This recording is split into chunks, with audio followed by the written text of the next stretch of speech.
Don't let this gray, gloomy October weather fool you. It is July 1st. I mean, you can't tell by the weather report the entire country's getting, but it is the 1st of July. It is summer, and we're walking to go pick up our meds from the store that does that.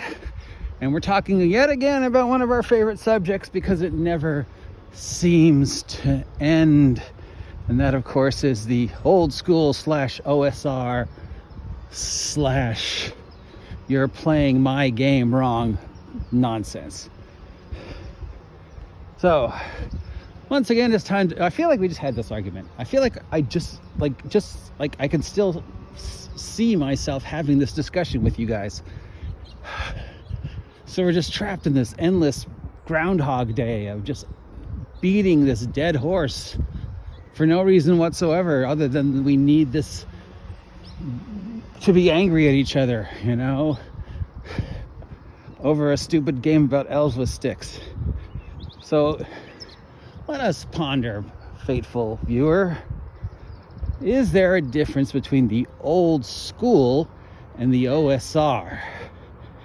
And of course, then that has to branch. What is the old school? What is the OSR? Now, as always, the problem that most of the idiots who perpetuate this argument have is that they refuse to acknowledge there's other games besides Dungeons and Dragons. So these people out there, you know, who do this, like the Bro SR, like Condor, like these other guys like L and S, and all the other people who don't use names or whatever, there's only one game. And that game only exists in the United States, you know, as Garrity would have us believe. And that game is D&D. There's no other hobby. There's no other history. There's no other games. The OSR, the old school, is only D&D. So that's the first problem with this argument, of course, is that is completely untrue, right? There are other games besides Dungeons and Dragons, and there are other people playing besides those of us in the United States. So what is the old school? What defines the old school? The old school players do this, this, and this. What does that mean?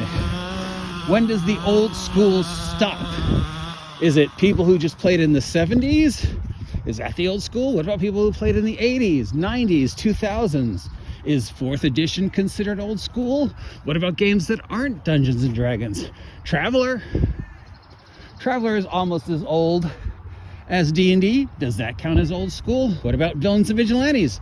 Almost as old as D&D. What about Empire of the Petal Throne? As old as, if not older than, Dungeons and Dragons. What about Arduin? That's almost 50 years old now. Does that count as old school? What about Champions? What about Pathfinder? Is Pathfinder old school? What about Shadow Dark? Is Kelsey Dion a member of the old school? Is Harmony Ginger a member of the old school? What defines the old school? Is it age? Is it style of play? Is it preference for a game system? Or is it just, well, you're old. You were playing D&D in the 70s, so you're in the old school. Where does that line stop? Now, if we're going to go by Wizards of the Coast's weird calendar, the old school is anything that was being played by anybody before this year, including 2014 Dungeons and Dragons. All right, so that's the old school. So I guess that means Kelsey is in the old school, I'm in the old school, Harmony Ginger's in the old school. If we were playing games before this year, we're in the old school according to Wizards of the Coast. If you go by some other of these idiots, the old school is anybody who disagrees with you. If you make a post and somebody disagrees with that post, you're in the old school. Well, the old school said this about me. Now, I was told I'm no longer in the old school. I was kicked out of the old school because I wouldn't back the old school flavor of the week. Does the fact that I'm supporting Arduin Grimoire and Emperor's Choice get me back in the old school? Or as I'm just, you know, like another certain YouTuber said, I'm adjacent to it, but I'm not part of it. I mean, I've been playing since the 70s, so I guess that makes me old school. I've played white box D&D, but I also played a lot of Villains and Vigilantes. In fact, 80% of my gaming life is superheroes, or specifically Villains and Vigilantes. Does that mean I'm not in the old school? What the fuck is the old school? Okay, since you can't define that, because again, this whole thing is just a matter of perspective, and because, like Garrity, you refuse to acknowledge that there's any game other than D&D, and nobody plays these games other than the United States. I don't know. It's up to you what you think of the old school. Call of Cthulhu, largest role-playing game in Asia. Does that make Call of Cthulhu old school? Emperor of the Petal Throne, Temecula, Professor Baker's amazing creation. There are those who say that that game existed before D&D. Is that old school? And what about Arduin? Then we get to the OSR. Well, the OSR did this. The OSR did this. Okay, the OSR is not a person. The OSR is not a thing, right? We've defined this. We've gone over this. And again, the problem with this argument that these people have is the refusal to acknowledge that any game other than Dungeons and Dragons exists, and that people anywhere other than in the United States are playing this game, you know. So, the OSR is only D&D, right? So then they can just pile on whatever other topic du jour they're angry about and just shoe-end it within the OSR. Oh, the OSR did this, the OSR said that, the OSR blah, blah, blah. Which is, of course, 100% OSR. Bullshit. A chair is a thing. A sandwich is a thing. The OSR is an ideal. It's an art movement, you know? And we've argued endlessly what is and is not within the OSR. Now, based upon my multiple conversations with Aaron the Relentless, shout out to Aaron the Relentless, I will define the OSR by the conclusions that he and I have come to. OSR 1. Anybody who plays Gygaxian TSR Dungeons and Dragons. Any version, iteration, ugly stepchild of D&D that was created by TSR or is based upon TSR. So all those D20 retro clones that emulate BX or Encyclopedia or AD&D or OD&D or the original 3 or Chainmail, White Box, Black Box, Red Box, Blue Home, Osric, Dungeon Crawl Classic. If it is emulating Dungeons and Dragons before Wizards of the Coast purchased it, that's OSR number 1. That's the first OSR. Second OSR is playing games that are no longer in print and trying to keep those games revitalized through various legal or not so legal methods. So, to use my continuing example, Villains and Vigilantes, 2nd edition, right? Considered by many to be the best version of Vigilantes, has been around almost as long as D&D, at least 45 years old. For the longest time, it was out of print due to various legal nonsense. So you either had your copy of 2nd edition Villains and Vigilantes, you would deal with the guy who was holding on to the box loads, or you would have a retro clone of it.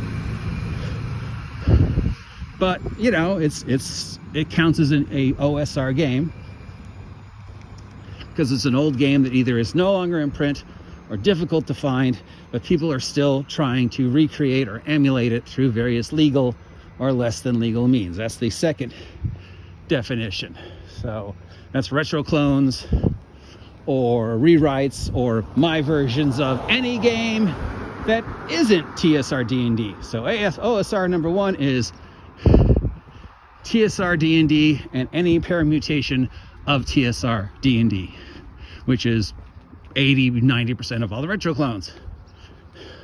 OSR number 2 is all the other games that have been around since the 70s that you can't find anymore, like the Morrow Project or any of the stupid shit I wrote, or older copies of GURPS or Villains and Vigilantes or all these other games that either are no longer in print, difficult to find, or whatever, and you want to recreate them. I want to play the Morrow Project with Shadow and Sun, but I don't have a copy of the Morrow Project, and it's impossible to find the copy of the Morrow Project for under $100. But I found this game that emulates all of the Morrow Project, but it has a different name, and it uses slightly different mechanics to avoid any legal landmines. Hashtag legal landmines. So that's OSR number 2. Playing an older game or emulating an older game. And then OSR number 3 would be, I guess, any game that's attached to the OGL. Mutants and Masterminds, Epiphany, Immortal, blah, blah, blah, blah, blah, blah, blah. Now, I don't know where indie games fall in there. What if you're a game that doesn't use D20? What if you're a game that doesn't use the OGL? What if you're a game that doesn't emulate D&D? What if you're some weird, obscure game like Cult? What about Rifts? Is Rifts OSR? Is Rifts old school? And then we have Shadow Dark and the games that are trying to do the same thing that Kelsey did. Or we have the art punk games like Mork Borg. Where do they fall? Because they're not old school and they're not OSR.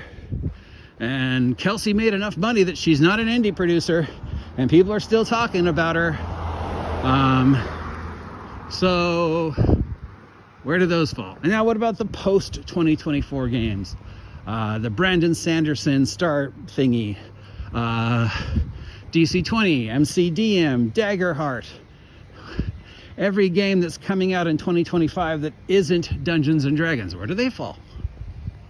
Are they OGL games? Are they ORC games?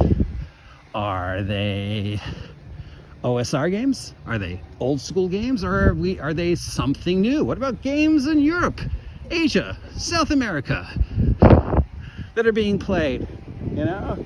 But we either don't know about them or we don't see them as much, you know? There are games that are huge in Europe that are only partial, you know, something we may or may not know about here in the States. Dragonbane, perfect example. Call of Cthulhu in Asia. Tales from the Dark Eye in England. Huge, as big, if not bigger than Dungeons and Dragons games, but because they're in other countries, we don't hear as much about them here in the States as we do D&D and every game that's not D&D. So again, what is it? What is the old school? Am I in the old school? I mean, I'm old. I play old games. I prefer the older games. If given the choice, I will always choose Villains and Vigilantes over any other game, unless it's Marvel or Tales from... But yeah, I mean, you know. But I was told I'm not in the old school. But I'm backing Arduin, so does that put me in the old school? What about the OSR? Am I part of the OSR? Do I, because I play retro clones like Castles and Crusades? I don't know. How about you stop using old school OSR as an excuse to blame your shortcomings on? Oh, the OSR did this. Oh, the OGL did this. Oh, the ORC did this. Okay. How about we just accept a brand new definition and we stop having this argument? How about I just toss this out there? My shoes are untied. As a solution. How about there is no OSR? How about there is no OGL? How about there is no old school retro clones?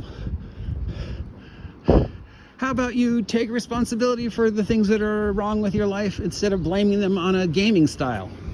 How about we just all realize it's a stupid game's about elves with sticks and the way you play is unique to you and the way I play is unique to me and the way that guy plays is unique to them, and as long as you're having fun, it doesn't matter, and anybody who says otherwise is stupid.